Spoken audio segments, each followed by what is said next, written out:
Hello friends, welcome back to my channel. കഴിഞ്ഞ ക്ലാസ്സിൽ നമ്മൾ ഓക്സിലറി മോഡൽസ് പഠിച്ചത്. അപ്പോൾ ഇന്ന് നമുക്ക് അക്കൗണ്ടൻസിയിലെ ക്യാപിറ്റൽ ആൻഡ് റവന്യൂ എക്സ്പെൻഡിച്ചർ നോക്കാം. ഇത് സിമ്പിൾ ഏരിയയാണ്. ക്യാപിറ്റൽ ആൻഡ് റവന്യൂ എക്സ്പെൻഡിച്ചർ നമ്മൾ എക്സ്പെൻഡിച്ചറിനെ രണ്ടായിട്ട് തിരിക്കും. ക്യാപിറ്റൽ എക്സ്പെൻഡിച്ചർ എന്ന് പറയുമ്പോൾ use to acquire removable fixed asset, provide long time benefit, record in balance sheet. Capital expenditure എന്ന് വെച്ചിട്ടുണ്ടെങ്കിൽ നമ്മളിപ്പോൾ ഒരു കമ്പനി സ്റ്റാർട്ട് ചെയ്യണം. ഞാനിപ്പോൾ ഒരു മാനുഫാക്ചറിങ് കമ്പനി സ്റ്റാർട്ട് ചെയ്യണം. അപ്പോൾ അതിലേക്ക് വേണ്ടി വരുന്ന അസറ്റ്സ്, ഇപ്പോൾ മെഷീനറി ഞാൻ ഇപ്പോൾ ഇന്ന് വാങ്ങിയിട്ട് ചിലപ്പോൾ ഒരു 5-6 വർഷത്തേക്ക് ഉപയോഗിക്കും. അപ്പോൾ അതിൻ്റെ ബെനിഫിറ്റ് എനിക്ക് 5 വർഷം കൊണ്ടാണ് എനിക്ക് ആ ബെനിഫിറ്റ് കിട്ടുന്നത്, അല്ലാതെ 1 ഇയറിൽ തന്നെ അത് എക്സിക്യൂട്ട് ആവുന്നില്ല. അപ്പോൾ അതിനെയാണ് ക്യാപിറ്റൽ എക്സ്പെൻഡിച്ചർ എന്ന് പറയുന്നത്. ഫോർ എക്സാമ്പിൾ, ഞാനിപ്പോൾ ഒരു സിമെൻറ്റ് ഷോപ്പാണ് തുടങ്ങിയേക്കണം. അപ്പോൾ അവിടുത്തെ സിമെൻറ്റ് എന്ന് പറഞ്ഞിട്ടുണ്ടെങ്കിൽ എൻ്റെ ക്ലോസ് സ്റ്റോക്കാണ്, അത് റവന്യൂ എക്സ്പെൻഡിച്ചറാണ്, ആ പർച്ചേസ് ചെയ്യുന്ന എക്സ്പെൻസ്. കാരണം എനിക്ക് ആ സിമെൻറ്റ് ക്ലോസ് സ്റ്റോക്കിൽ വന്ന് ഓൾമോസ്റ്റ് ഇങ്ങനെ ഇതായി പോവും. പിന്നെ നമ്മൾ മെയിൻലി പറയുന്നത് കമ്പ്യൂട്ടർ, അങ്ങനത്തെ കാര്യങ്ങൾ. കാരണം കമ്പ്യൂട്ടറൊക്കെ നമുക്ക് അസറ്റായിട്ട് ഇരിക്കും. പക്ഷേ ഒരു കമ്പ്യൂട്ടർ ഷോപ്പിനെ സംബന്ധിച്ചിടത്തോളം അത് റവന്യൂ എക്സ്പെൻഡിച്ചറാണ്. കാരണം അത് അവരുടെ ഡെയിലി ഓപ്പറേഷനാണ്. അപ്പോൾ അതാണ് മേജർ ഡിഫറൻസ്. അപ്പോൾ നമ്മൾ ആ ഒരു ക്യാപിറ്റലാണോ റവന്യൂ എക്സ്പെൻഡിച്ചറാണെന്ന് ആദ്യം അറിയേണ്ടത്. First nature of business, our business എന്താണെന്ന് മനസ്സിലാക്കിയിട്ട് അത് വെച്ച് വേണം അനലൈസ് ചെയ്യാൻ.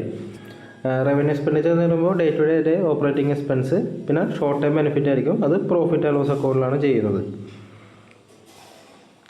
റവന്യൂ അക്കൗണ്ട് എന്ന് പറയുമ്പോൾ prepared by non trading concern trading income and എക്സ്പെൻസിൽ ചെയ്യുന്ന സംഭവമാണ്. Similar to profit and loss അക്കൗണ്ടിലേക്ക് charities, club and government entities. ഇപ്പോൾ നമ്മളിപ്പോൾ 2 രീതിയിലുണ്ട്. Capital and revenue and expenditure ഉണ്ട്, നോർമൽ പ്രോഫിറ്റ് ആൻഡ് ലോസ് അക്കൗണ്ടും ഉണ്ട്. അപ്പോൾ ഈ റവന്യൂ ആൻഡ് പേയ്മെൻറ്റ്സ് ചെയ്യുന്നത് മെയിൻലി ഈ നോൺ പ്രോഫിറ്റ് ഓർഗനൈസേഷൻസും ചാരിറ്റീസും ക്ലബ്സൊക്കെയാണ് അത് മെയിൻലി ചെയ്യുന്നത്. അപ്പോൾ മേജറായിട്ട് വരുന്നത് subscription, donation, grant, salaries, office expense and other operating കോസ്റ്റാണ് അതിനകത്ത് വരുന്നത്. അതിൽ ഫസ്റ്റ് റെസീറ്റ് ആൻഡ് പേയ്മെൻറ്റ്സ്. ഈ റെസീറ്റ് ആൻഡ് പേയ്മെൻറ്റ്സിലാണ് നമ്മൾ total summary of cash transactions ആണ്. അല്ലെങ്കിൽ അതിനൊരു ക്യാഷ് ബുക്ക് എന്ന് തന്നെ പറയാം, ക്യാഷ് ലെഡ്ജർ എന്ന് തന്നെ പറയാം. ഇത് നോൺ പ്രോഫിറ്റ് ഓർഗനൈസേഷൻസ് ആണ് മെയിൻലി യൂസ് ചെയ്യുന്നത്. ഇതിനകത്ത് ക്യാഷും ബാങ്ക് റെസീപ്റ്റും പേയ്മെൻറ്റ്സും എല്ലാം ഇൻക്ലൂഡ് ചെയ്യും. ഇത് ക്യാഷ് ഫ്ലോ ട്രാക്കിങ്ങിന് വേണ്ടി മാത്രം യൂസ് ചെയ്യുന്ന ഒന്നാണ് റെസീപ്റ്റ് ആൻഡ് പേയ്മെൻറ്റ്സ്. അതിൽ ഡെബിറ്റ് സൈഡിൽ cash in hand, donation, subscription, grand ഒക്കെ ചെയ്യും. ക്രെഡിറ്റ് സൈഡിൽ payments, salaries, rent, utilities, maintenance, അങ്ങനത്തെ കാര്യങ്ങൾ. പിന്നെ ഇൻകം ആൻഡ് എക്സ്പെൻഡിച്ചർ എന്ന് പറഞ്ഞിട്ടുണ്ടെങ്കിൽ ഈ സെയിം സംഭവം തന്നെ. നോൺ പ്രോഫിറ്റ് ഓർഗനൈസേഷൻസ് അവരുടെ പ്രോഫിറ്റ് ആൻഡ് ലോസ് ട്രേഡ് ചെയ്യുന്നതാണ് income and expenditure account. Profit and loss account normal ട്രേഡേഴ്സിന്, നോൺ ട്രേഡിംഗ് ഓർഗനൈസേഷൻ ആണെങ്കിൽ ഇൻകം ആൻഡ് എക്സ്പെൻഡിച്ചർ. ഇത് അക്യുറൽ ബേസിസിലാണ് പ്രിപ്പയർ ചെയ്യുന്നത്. അത് ബോത്ത് ക്യാഷും ക്രെഡിറ്റ് ട്രാൻസാക്ഷനും വരും. ഇപ്പോൾ നമ്മൾ excess of income over expenditure ആണെങ്കിൽ അതിനെ സർപ്ലസ് എന്നും, അല്ലെങ്കിൽ എക്സ്പെൻഡിച്ചർ ഓവർ ഇൻകം ആണെങ്കിൽ അതിനെ ഡെഫിസിറ്റ് എന്നാണ് പറയുന്നത്.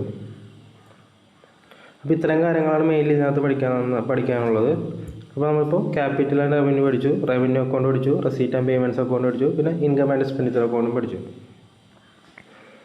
അപ്പോൾ ഇതിൻ്റെ കുറച്ച് MCQ ക്വസ്റ്റ്യൻസ് ചെയ്ത് നോക്കുക. Capital expenditure is record in the balance sheet. Revenue expenditure is record for daily operating expense. Which account is prepared on cash basis. Cash basis prepare ചെയ്യുന്നത് റെസീറ്റ് ആൻഡ് പേയ്മെൻറ്റ്സ് അക്കൗണ്ടാണ്.